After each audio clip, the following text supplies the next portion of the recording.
Hello friends, नमस्ते, सत श्री अकाल, आदाब। कैसे हो आप सब लोग? आई होप आप सब लोग अच्छे हो। दोस्तों, आज की वीडियो में मैं आपके साथ कोई भी मेकअप ट्यूटोरियल शेयर नहीं करने वाली हूँ, बल्कि जो मैंने मेकअप किया है ना, वो किस तरीके से मैं सस्ते आसान तरीके से निकालती हूँ, वही आप लोगों के साथ शेयर करने वाली हूँ।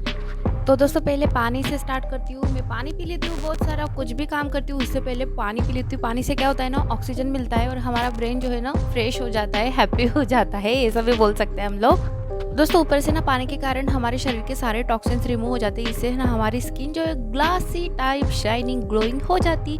तो सबसे पहले मैंने यहाँ पर ले लिया हिलरी डोरा का जेल स्क्रब। जी हाँ दोस्तों, आप लोगों ने स्क्रब के बारे में सुना होगा, लेकिन मैंने यहाँ पर इस्तेमाल किया है जेल स्क्रब का, क्योंकि मैंने यहाँ पर वाटरप्रूफ मेकअप किया है दोस्तों।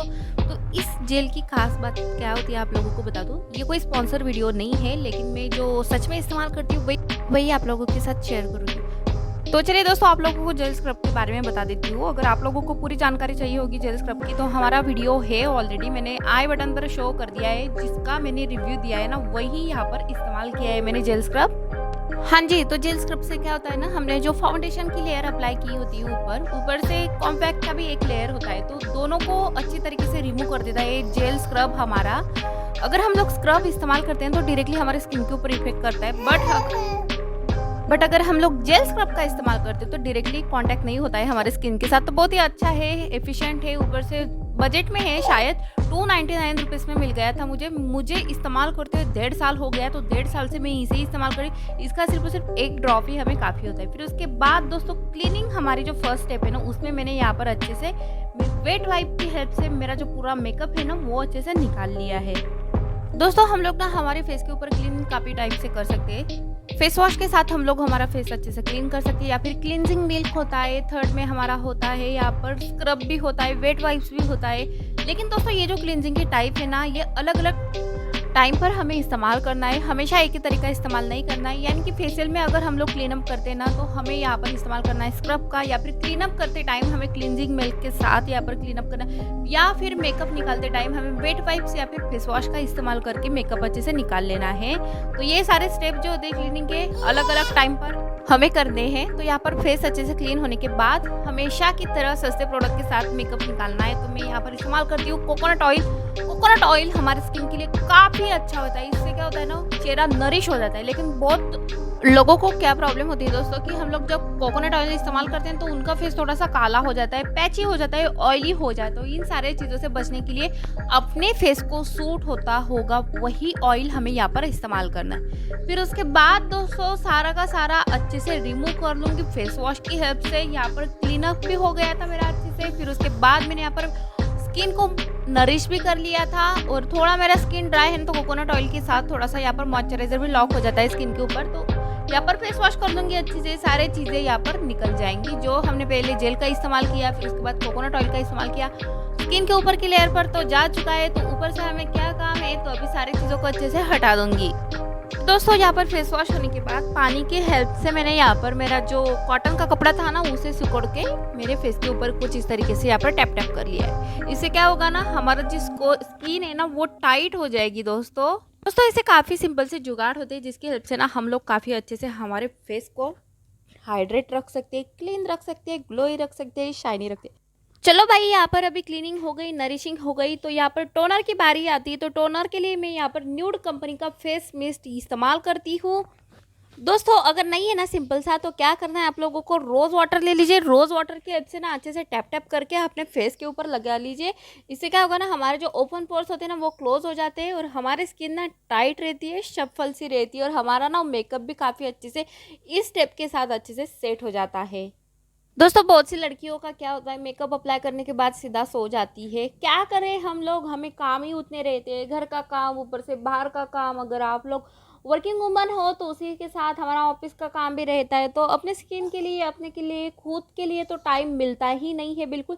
लेकिन दोस्तों, ये बिल्कुल भी अच्छी बात नहीं है हमारे लिए। हमें दिन में कम से कम 10 मिनट तो निकाल ही लेने हैं, क्योंकि हमें ये बातें अभी तो नहीं पता चलती, लेकिन थोड़ा सा एज होने के बाद जब हमारी स्किन पूरी तरीके से डैमेज हो चुकी होती है, हमारे स्किन के ऊपर रैशेस, पैचेस या फिर कुछ भी प्रॉब्लम हो जाता है, तब हमें एहसास होता है कि अरे बाप रे, अगर तभी हमने ख्याल रख लिया होता ना, तो आज हमें ये सारी चीज़ें को फेस जल्दी नहीं करना पड़ता। फेस तो करना है लाइफ में, कभी ना कभी तो करना ही है, लेकिन इतनी जल्दी फेस नहीं करना पड़ता। अगर दोस्तों आप उस टाइम पर कौन से भी टाइप का फेशियल कर लो पार्लर जाके, या फिर कोई भी अप्लाई कर लो कुछ भी चीज़ें, या फिर मेकअप कर लो कितना भी महंगा वाला, स्किन जो है ना वो पूरी तरीके से बिगड़ जाती है, डैमेज हो जाती है, तो बाद में हमें परेशानी ना हो, इसलिए हमेशा बार बार बोलती हूँ कि स्किन केयर कीजिए, मेकअप के साथ ही काफ़ी इंपॉर्टेंट होती है। लेकिन सबसे इंपॉर्टेंट बात दोस्तों कि पानी ज़्यादा पीजिए। पानी से क्या होता है ना, हमारी स्किन हाइड्रेट भी रहती है, टॉक्सिन्स भी रिमूव होते हैं, स्किन के ऊपर ग्लो ही रहता है। साथ ही साथ दोस्तों हमें हेड मसाज भी काफ़ी इंपॉर्टेंट होता है। तो बालों के लिए अच्छे से सेटल सा रखने के लिए या फिर ब्लड सर्कुलेशन रहने के लिए हम लोग कुछ इस तरीके से यहाँ पर बालों का भी मसाज कर सकते हैं। लेकिन मैं तो प्रिफर करती हूँ सैटरडे संडे बेस्ट होता है बालों की देखभाल करने के लिए। सैटरडे की रात को अच्छे से अप्लाई कर लिया, बालों के ऊपर कुछ भी अप्लाई करना होगा, फेस मास्क या फिर हमारे देसी नुस्खे या फिर मेरे सिंपल तरीके के हेल्प से मैंने आप लोगों को स्पा भी बोला है। हेयर स्पा सिर्फ 7 रुपीज़ में किस तरीके से बन जाता है। तो सारी चीज़ें हम लोग सैटरडे की रात को अप्लाई कर सकते हैं, फिर सीधा मॉर्निंग में उठ के संडे के दिन आप लोग अच्छे से बालों को धोकर सुखा सकते हो। कोई भी जल्दी नहीं होगी। अगर आप लोग वर्किंग वूमन हो या फिर हाउसवाइफ हो, तो हाउसवाइफ के लिए भी क्या होता है ना, उनका भी रूटीन शेड्यूल फिक्स होता है दोस्तों। अगर कोई बाहर जाता है, बच्चे होते हैं, तो उनका भी मंडे टू सैटरडे शेड्यूल रहता है, तो उनको भी उसके हिसाब से सेट करना होता है। तो संडे के दिन ना सारे के सारी जो लेडीज़ होती है वो बिल्कुल से फ्री हो जाती है। तो कुछ इस तरीके से हम लोग हमारे लिए संडे के दिन तो आराम से टाइम निकाल सकते हैं। तो चलिए बालों की भी किस तरीके से मैं केयर कर लेती हूँ हमेशा की तरह वो भी बता देती हूँ। तो जो भी मैंने एक्सेसरीज इस्तेमाल की होती है ना मेरे हेड के ऊपर, बालों के ऊपर, क्लचर या फिर रबर बैंड या फिर बॉबी पिन्स कुछ भी, तो वो पहले निकाल लेना इंपॉर्टेंट होता है। अगर रात में अगर हम लोग सो जाते हैं ना, तो बाल बहुत ज़्यादा डैमेज हो जाते हैं, उससे हमें परेशानी होती है, हेडेक होता है, या फिर हमारे सर के ऊपर कितना डैंड्रफ या फिर कुछ भी ऐसी चीज़ें हो जाती है। क्योंकि हमारे बाल जितना टाइम बंधे रहते हैं ना, उतना टाइम हमारे स्कार्फ के ऊपर जो ऑयल होता है वो सीक्रेट होता है, और वो ऊपर की एयर ना लगने से वही के वही जम जाता है। इसका जो मेन रीज़न होता है ना, वो यही होता है कि डैंड्रफ हो जाता है हमारे बालों के ऊपर, स्कार्फ के ऊपर। अगर डैंड्रफ भी टाइम पर हमने रिमूव नहीं कर लिया ना, तो यहाँ पर पिंपल्स आ जाते हैं। जी हाँ दोस्तों, बहुत लोगों की परेशानी होती है, उनको स्कार्फ के ऊपर पिंपल्स आ जाते हैं।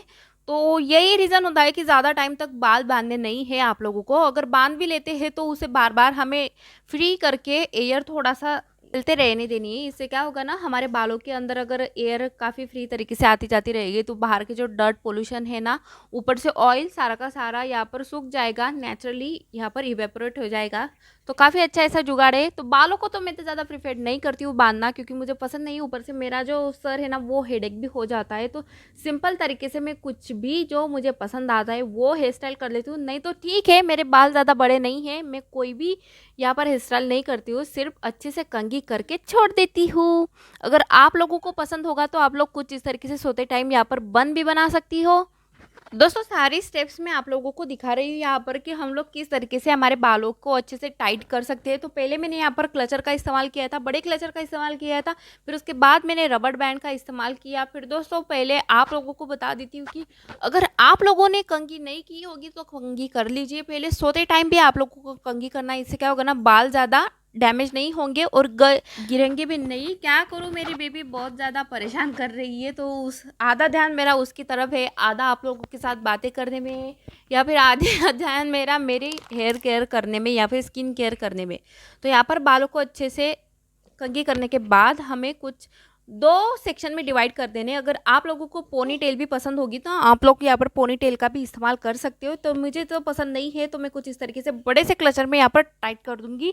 तो दोस्तों यहाँ पर ये थी हमारी आज की वीडियो। तो मैंने रियल आप लोगों को रूटीन दिखाया है मेरा कि मैं किस तरीके से मेकअप रिमूव करती हूँ। तो चलो फिलहाल इतना ही, बाय बाय।